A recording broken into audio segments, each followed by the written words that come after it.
Action دیتا ہے، decision لیتا ہے، تو ان کمیٹی سے مشاورت کے بعد انشاءاللہ میں پارٹی کا اعلان کروں گا. کیونکہ پچھلے دفعہ میں نے الیکشن جو لڑا تھا اس وقت میرے وہ ایک ٹرائل بیس تھا.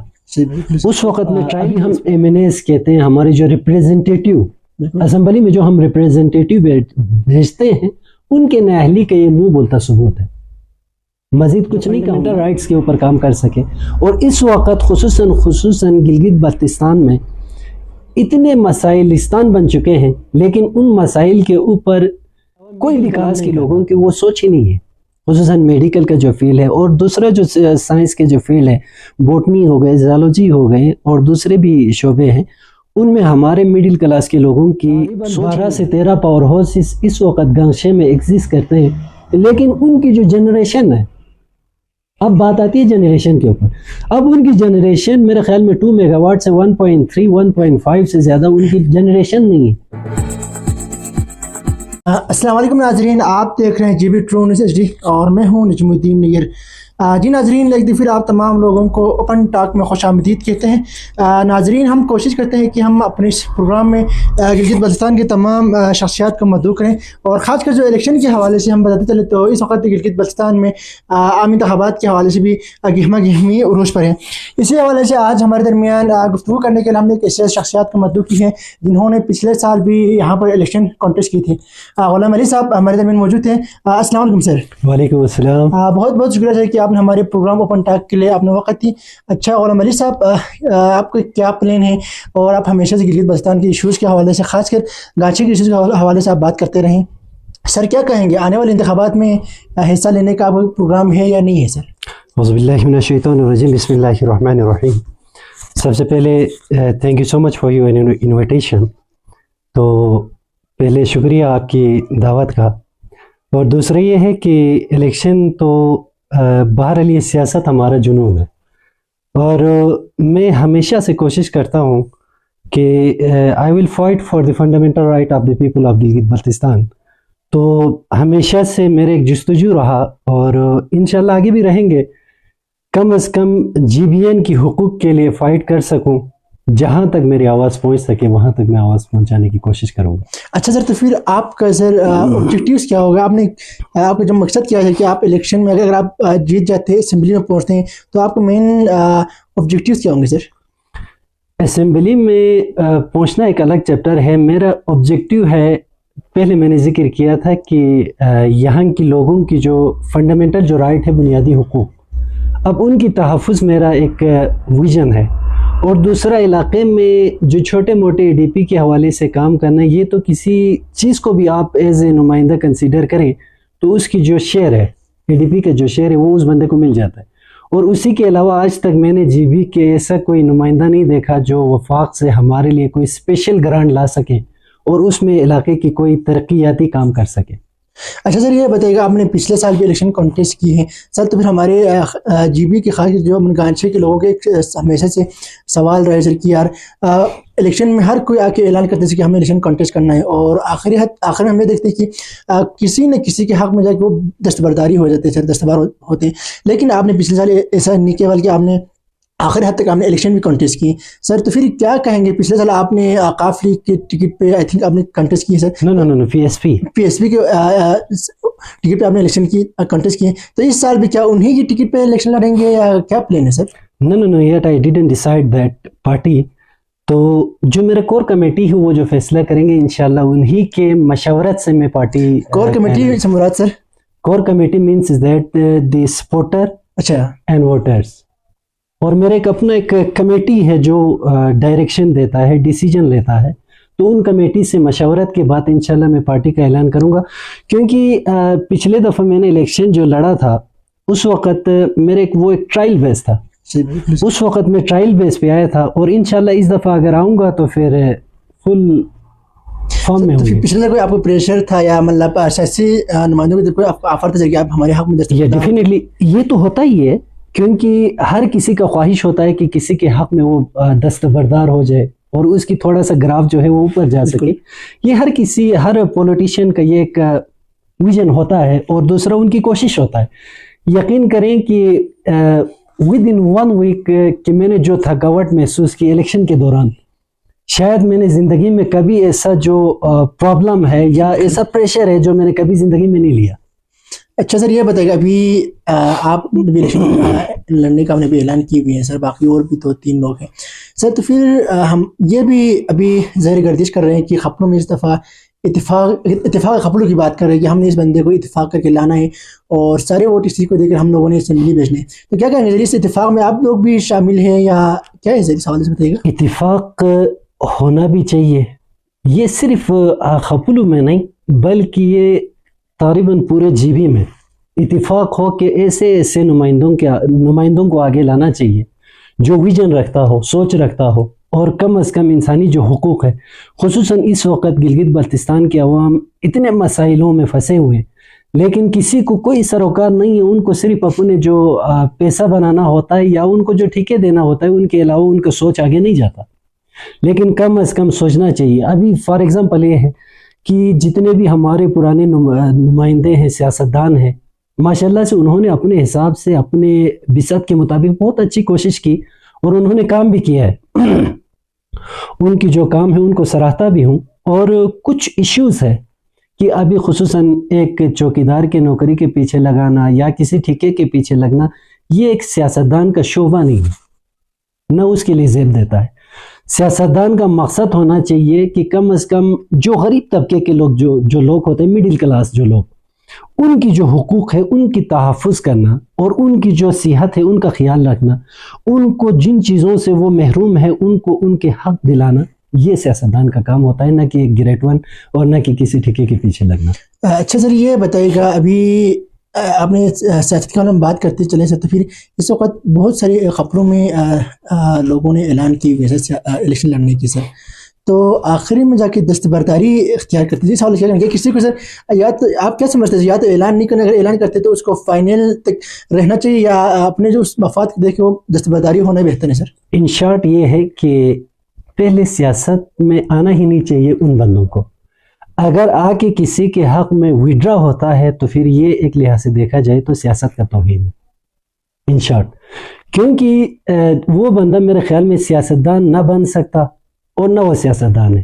اگر میں نے جب سٹارٹنگ جو انیشل پوائنٹ میں نے لی تھی اس وقت یقین کریں 1 ہفتہ میں نے گھر پہ بھوک ہڑتال کیا صرف الیکشن کنٹیسٹ کرنے کے لیے. پھر بھی مجھے پرمیشن بسط مشکل سے ملا اور اسی رات کو تقریباً مجھے پرمیشن ملا تھا 10-11 بجے, اور اسی رات کے 11 بجے میں یہاں سے گلگت ٹکٹ کے لیے نکلا تھا. تو بہرحال یہ ہے کہ سیاست کو ایز اے پیشہ سمجھ کے آنا چاہیے, نہ کہ یہ کہ کسی کے ساتھ کوئی بارگیننگ کے لیے, یہ اس شعبے کا ہی توہین ہے. سر اگر آپ کو سر مثال کے طور پر وفاق سے کسی وفاقی پارٹی کی طرف آفر آتے, پاکستان پیپل پارٹی کی طرف سے, نون لیگ کی طرف سے یا پی ٹی آئی کی طرف سے, تو آپ کا پریفرنس کیا ہوگا, کس پارٹی کو آپ جوائن کرنا پسند کریں گے یا کس پارٹی کی ٹکٹ پر الیکشن لڑنا آپ پسند کریں گے؟ خواہش میرا یہ تھا کہ کسی گلگت بلتستان کا کوئی ایسا پارٹی ہو جس میں اپنا کوئی پارٹی ہوتا تو خوشی خوشی میں اس پارٹی میں شمولیت. ابھی گلبر گروپ وہ بنا رہے ہیں سر, وہ نہیں ہے. وہ جو ہر کوئی اپنے حساب سے پارٹی بناتا ہے وہ پارٹی نہیں. جو حقوق گلگت بلتستان کی تحفظ کے لیے جو پارٹی بنے, میں اس کو اپنا پارٹی تسلیم کروں گا. اور اگر اس طرح کی کوئی پارٹی ہوتا اور اس پارٹی کے مجھے ٹکٹ ملتے تو میں اپنے آپ کو خوش نصیب سمجھتا, لیکن ایسا ہے نہیں. اور دوسری بات یہ ہے کہ آپ نے کہا کہ وفاق کے علاوہ اس وقت گلگت بلتستان میں کوئی پارٹی ہے ہی نہیں جو فنڈامنٹل رائٹس کے اوپر کام کر سکے. اور اس وقت خصوصاً گلگت بلتستان میں اتنے مسائلستان بن چکے ہیں لیکن ان مسائل کے اوپر کوئی بھی کام نہیں کرتا. اگر ان مسائل میں سے چند مسائلوں کے اوپر بھی کام کرنے والا ملے تو انشاءاللہ اس کی حمایت کروں گا, اس کے ساتھ دوں گا اور اسی پارٹی سے الیکشن لڑیں گے. اچھا سر, ایک اہم سوال میں آپ سے پوچھنا ضروری سمجھتا ہوں سر کہ اس حوالے سے آپ لوگ یہاں سے گلگت جا چکے ہیں, شاید آپ سمجھ گئے ہوں گے نگران سیٹ اپ کے حوالے سے آپ لوگوں نے یہاں پر پریس کانفرنس بھی کی, اس کے بعد یہاں سے گلگت چلے گئے. تو اس حوالے سے میں نے جب نور علی سے میں نے انٹرویو لیا تھا سر, تو اس سے میں نے پوچھا تو وہ کہہ رہے کہ ہمیں مشیر یا کوآرڈینیٹر کی ہمیں سیٹ دینے کا نگران وزیر اعلیٰ نے وعدہ کی ہے.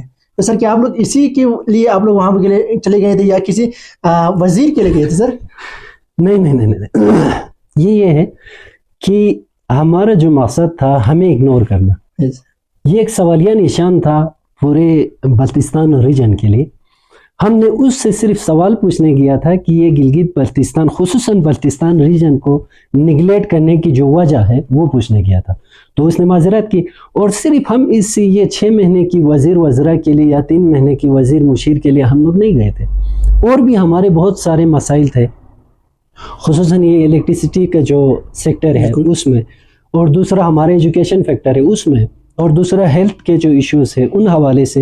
اور یہ صرف مقصد نہیں ہے کہ ہم نے یہاں سے گلگت جانے کا مقصد یہ نگران وزیر اعلیٰ یہ وہ اکڑم چھکڑم سے ملنا ہمارا کوئی مقصد نہیں تھا. بہرحال ان تک ہمارا جو احتجاج تھا اس کو ہم نے ریکارڈ کرنا تھا ہمیں نظر انداز کرنے کے حوالے سے. دوسرا ایجوکیشن کے حوالے سے ہماری بہت اچھی گفتگو ہوئی وہاں پہ, اور ایون یہ وزیر اعلیٰ جو نگران ہے ان سے بھی ہمارا بہت اچھا ایک وہ کنورسیشن رہا. اور اس نے یہ بات واضح کی کہ بہرحال میں نے نظر انداز قدم نہیں کیا ہے. تو بہرحال یہ ہمارے لیے ایک اچھی بات ہے کہ اس نے نظر انداز نہیں کیا, لیکن ہوا ان سے ہے, وہ خود بھی ایڈمٹ کر رہے ہیں کہ ہم سے یہ غلطی ہوئی ہے. سر تو پھر ابھی کوئی نمائندگی نہیں ملیں گے سر؟ نمائندگی انہوں نے کہا ہے کہ دیں گے, لیکن نہ بھی دیا تو یہ کوئی اتنا ہمارے لیے ایشو نہیں ہے. لیکن مقصد ہمارا یہ صرف 6 مہینے کا مشیر یا وزیر, اب کرنا بھی کیا ہے ان سے, نہ ہمیں ان سے کوئی کام نکلنا ہے, ضرورت نہیں ہے ہمارے لیے اگر نہ بھی دے تو. اچھا سر, ابھی ہم نے آپ لوگوں کو سر ایک سوشل میڈیا میں ایک پوسٹ پہ دیکھا تھا کہ آپ لوگ سیکرٹری ایجوکیشن میں بھی ملے تھے گلگت میں. بالکل سر, تو کیا یہاں پر BS لیول کے لیے اور بھی مزید ڈپارٹمنٹ چلیں گے یا صرف IT کے حوالے سے آپ لوگوں نے بات کی سر؟ نہیں, IT کے حوالے سے ہم نے بات کیا تھا کیونکہ یہ وقت کی ضرورت ہے. بالکل. باقی بہت سارے شعبے ایسے ہیں جن میں ایون یہ سائنس کا جو فیلڈ ہے, ہمارے جو اپر کلاس کے جو لڑک ہیں ان کے علاوہ میڈل کلاس کے لوگوں کی وہ سوچ ہی نہیں ہے, خصوصاً میڈیکل کا جو فیلڈ ہے. اور دوسرا جو سائنس کے جو فیلڈ ہے, بوٹنی ہو گئے, زالوجی ہو گئے, اور دوسرے بھی شعبے ہیں, ان میں ہمارے میڈل کلاس کے لوگوں کی سوچ ہی نہیں جاتا. اور اس وقت ہم نے بھی سوچا کہ زمینی حقائق کو مد نظر رکھتے ہوئے آج کل جو یہ جو IT جو ہے IT کے حوالے سے, تو ہم نے یہ مناسب سمجھا اور ان سے ہم نے درخواست کی کہ یہ ہمارے لیے وقت کی ضرورت ہے. تو انہوں نے اس چیز کو کرنے کا وعدہ ہم سے کیا ہے. کب سے کر رہے ہیں سر؟ یہ انہوں نے کہا تھا کہ انشاءاللہ اس دفعہ میرے خیال میں 2-3 مہینے کے within 3 month انہوں نے کرنے کا وعدہ ہم سے کیا ہے. پھر اسی ڈگری کالج میں چلیں گے یا؟ جی ڈگری کالج میں چلیں گے. اور اس کے علاوہ ہم نے یہاں پہ جو اسپیشل ایجوکیشن اس حوالے سے بھی اس وقت بلتستان جو ریجن ہے وہ محروم ہے. تو ہم نے اس کو بھی وہاں پہ آواز بلند کیا اور اس حوالے سے بھی بات ہوئی. انہوں نے کہا کہ ہم نے اس کے لیے PS4 بنائے ہیں اور انشاءاللہ جب بھی ریلیز آئیں گے ہم اس کے حوالے سے بھی کام کریں گے. اچھا سر, ابھی ہم الیکٹریسٹی کے حوالے سے بات کریں سر, تو بہت زیادہ مشکل مسائل ہیں سر. حالانکہ یہاں پر تقریباً 8 سے 10 پاور ہاؤسز ہیں سر. تو کیا کہیں گے سر اس کی جو ہم کیسے یہ جو لوڈ شیڈنگ کے جو ایشوز ہم خاتمہ کر سکتے, کیسے اس کی سولوشن کیا ہے سر؟ سولوشن ابھی انہوں نے اپنے حساب سے تو سولر سسٹم کے حوالے سے کہا ہے, لیکن وہ بھی کوئی پراپر ہمارے لیے سول آؤٹ نہیں ہوں گے. آپ کے اس حوالے سے کیا ویژن ہوگا سر کہ آپ کیسے اس چیز کو کنٹرول کرنے کے لیے آپ کام کریں گے؟ نہیں, ابھی جتنے بھی پرانے ہیں ان میں ابھی ہمارے لیے جو علاقائی تعصب ہے, میں سمجھتا ہوں یہ چیزیں نہیں ہونا چاہیے. ایک باشعور قوم کو یہ چیز زیب نہیں دیتا. فار ایگزامپل ابھی یہ مشبروم والے کہیں کہ بھائی ہم خپلو کو بجلی نہیں دیں گے, خپلو والے کہیں کہ بھائی ہم مشبروم والوں کو سکول میں بیٹھنے نہیں دیں گے. یہ علاقائیت ہے, بالکل یہ ہر کسی کا حق ہے. فار ایگزامپل اگر وہاں پہ جو پاور ہاؤس بنے ہیں تو پھر پاور ہاؤس صرف مشبروم والوں کے پیسے سے نہیں بنا, اس میں باقاعدہ پورا گلگت بلتستان کے فنڈ جاتا ہے. اس طرح کے جو میگا پروجیکٹ ہے. سر ابھی جو واڑی پاور پروجیکٹ جو کینسل ہوا ہے اس کا کیا سمجھتے ہیں سر؟ کیا اس کو کینسل کرنے کی مین وجہ کیا ہو سکتی ہے سر؟ مین وجہ تو یہی ہے, پھر ہماری یہ جو ابھی ہم MNAs کہتے ہیں, ہمارے جو ریپریزنٹیٹیو اسمبلی میں جو ہم ریپریزنٹیٹیو بھیجتے ہیں ان کے نااہلی کا یہ منہ بولتا ثبوت ہے. مزید کچھ نہیں کہوں گا, میرے خیال میں یہی کافی ہے. اٹس انف فار دیم, کیونکہ یہ ہے کہ یار ہم نے آپ کو وہاں پہ بھیجا ہے تو پھر ہماری نمائندگی کے لیے, نہ کہ ہم نے وہاں کی اسمبلی کی چوکیداری کے لیے. ٹھیک ہے. اور دوسرا یہ ہے کہ کم از کم وہاں پہ جا کے آپ کا جو مدعا ہے, جو آپ کا ایشوز ہے, اس کو بلند آواز میں کم از کم ریز تو کریں. وہ بھی ہمارے نمائندے نہیں کر سکے. اور دوسرا یہ ہے کہ غواڑی پاور پروجیکٹ ہم نے بچپن سے سنتے ہوئے آیا ہے کہ فلان وہ پاور ہاؤس بنیں گے تو اس وقت آپ لوگوں کی جو بجلی کا ایشو ہے وہ پورا سولڈ آؤٹ ہوں گے.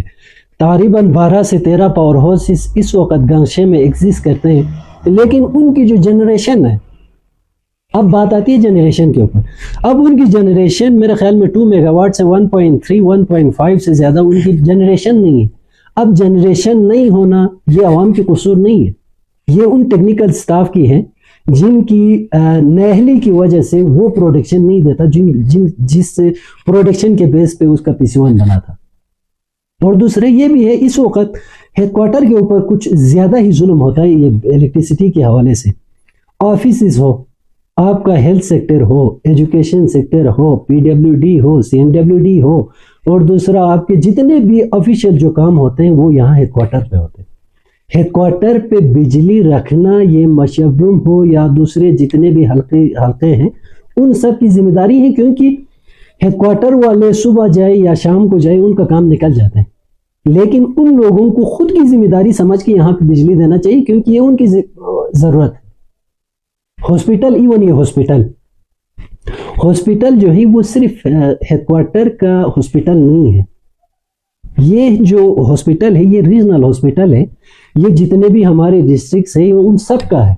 تو کم از کم جتنے بھی MNAs جو آئے ہیں ان سے میرا یہ ایک مشورہ ہے آنے والے MNAs کو بھی کم از کم یہ ہیڈ کوارٹر ہو گئے, دوسرے یہ ہاسپٹل ہو گئے, ڈگری کالج ہو گئے, یہ پبلک پراپرٹی ہے, یہ صرف قبل والوں کا نہیں ہے. تو کم از کم آپ کی جو ADP ہے اس میں سے کبھی غلطی سے بھی آپ نے 5 روپے اس 2 سیکٹر پہ نہیں رکھے, تو کم از کم ان سیکٹر میں رکھنا چاہیے کیونکہ آپ کے بچے کل مستقبل سنوار سکے. اچھا سر, ابھی آپ ہمارے جو ناظرین آپ کو دیکھ رہے ہیں, خاص کر جو آپ کے حلقے کے جو یوتھ تھے سر, خاص کر ان کے لیے کیا پیغام دیں گے سر؟ میرا یوتھ کے لیے پیغام یہ ہے کہ جب آپ MNA سلیکٹ کرتے ہیں تو کم از کم اس کی qualification, speaking power, writing skill, اور دوسرا اس کی جو ایبلٹی ہے, پوٹینشیل کو دیکھ کے آپ اس بندے کو سلیکٹ کریں, نہ کہ اس کا بیک گراؤنڈ ہے یا اس کے پاس پیسے ہیں یا اس کے پاس جائیداد ہیں. نہ اس کا جائیداد آپ کی حقوق کے کام آئیں گے, نہ اس کے پیسے آپ کے حقوق کے کام آئیں گے, نہ اس کے جو جتنے بھی سورس ہیں وہ آپ کے کام آئیں گے. تو بہرحال میرا مشورہ یہ ہے, خدا را جس بندے کو بھی سلیکٹ کریں تو کم از کم اس میں یہ چیزیں کوالٹیز جو دیکھ کے کریں تاکہ آپ کی حقوق کی آواز ایوان بالا تک پہنچا سکیں اور وہاں پہ کم از کم بلند آواز میں آپ کی حقوق کے لیے فائٹ کر سکیں. بہت بہت شکریہ غلام علی صاحب, آپ نے ہمارے پروگرام کو وقت دی. جی ناظرین, آپ نے غلام علی کی گفتگو سنی. تو یہ پچھلے سال بھی یہاں پر الیکشن کنٹیسٹ کی تھی, تو ان کا ماننا ہے کہ یا تو بندہ سیاست میں آنے کا اعلان نہ کریں, اگر آتے ہیں تو اس کو آخری حد تک کنٹیسٹ کرنا چاہیے. اور ہم نے دیکھا بھی ہے کہ اکثر جو ہمارے نمائندگان ہوتے وہ اعلان کرتے کہ ہم نے سیاست میں آنا ہے, پھر آخر میں جا کے بارگیننگ کرنے کے بعد کسی کے حق میں دستبرداری اختیار کرتے ہیں. اسی کے ساتھ ساتھ غلام علی کے حوالے سے ہم آپ کو بتاتے چلے تو گلگت بلتستان خاص کر ضلع گانشے کے ایشوز کے حوالے سے ہر وقت آگے رہتے ہیں, اور جہاں پر بھی اسٹرائک کا حوالہ ایشو ہو, ایجوکیشن کے حوالے سے مشکلات ہو, یا جو بھی ایشوز ہوتے ہیں وہ اس چیز کو ایڈریس کرنے کے لیے اپنے حساب سے کام بھی کرتے ہیں. اور سب سے خوشائن بات یہ ہے کہ انہوں نے پچھلے سال بھی الیکشن کنٹیسٹ کی, جتنا ہارنا وہ الگ بات ہے. اس کے بعد ہارنے کے باوجود بھی ہمارے اکثر جو نمائندگان ہوتے ہیں وہ منظر عام سے غائب ہوتے ہیں, وہ اپنے جو حلقے ہیں اس کو چھوڑ کے چلا جاتا ہے, اپنے جو ووٹرس ہیں ان کو تنہا چھوڑتے ہیں. لیکن غلام علی نے ایسا نہیں کیا, بلکہ ہارنے کے بعد وہ اسی اپنے حلقے میں رہے, اپنے جو ووٹرس کے ساتھ رہے, اور جس طرح کے بھی ایشوز ہو وہ اس کو اپنے حساب سے سولو آؤٹ کرنے کے لیے اپنا کردار ادا کرتے رہے. اور اسی کے ساتھ ساتھ ابھی بھی سردیاں آ چکی ہیں گلگت بلتستان میں, خاص کر ضلع گانشے اور دیگر اضلاع میں سردیاں بہت زیادہ عروج پر ہیں. اور ہمارے جتنے بھی جو نمائندگان ہیں وہ اس وقت مختلف سٹیز میں جا چکے ہیں سردی سے بچنے کے لیے. تو اس حوالے سے بھی وہ ابھی بھی یہاں پر موجود ہو اور ابھی یہاں پر اپنے عوام کے ساتھ اپنے یوتھ کے ساتھ انٹریکٹ میں بھی ہیں اور یہاں پر بیٹھے ہوئے ہیں. تو یقیناً ہم سب کو بھی چاہیے کہ یہ جو ووٹ ہے وہ ہمارا امانت ہوتے ہیں اور بحیثیت شہری ہم سب کو بھی سوچ سمجھ کر ایسے نمائندے کو انتخاب کرنا چاہیے جو ہمارے ساتھ رہے, ہمارے دکھ سکھ میں ساتھ رہے, اور نہ کہ ایسا ہو کہ یار الیکشن کنٹیسٹ کرنے کے بعد بندہ منظر عام سے غائب ہو اور جو ان کے جو ووٹر ہے سپورٹر ہے وہ اس کو ڈھونڈتے پھریں. انشاءاللہ ایک اور نئے مقام پر ایک اور نئی جگہ پر آپ لوگوں سے ملاقات ہوگی. تب تک کے لیے اپنے میزبان نجم الدین نیئر کو اجازت دیجیے. اللہ حافظ.